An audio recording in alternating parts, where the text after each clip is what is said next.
Hello, my guy. I know you don't know me, but we have a lot in common.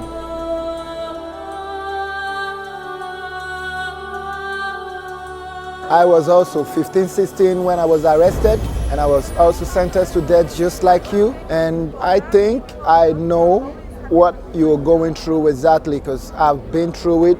I've seen the pain you're going through right now, but I want to let you know that I was there, and a lot of letters were written to me from Amnesty International worldwide, and here I am today. I am free. That is why I'm here at the European Parliament, to make sure and I can bring people in to write a lot of letters for you too, so that you too will get the freedom that you deserve. I want you to stay strong. Never let the fire come down. Keep the fire burning.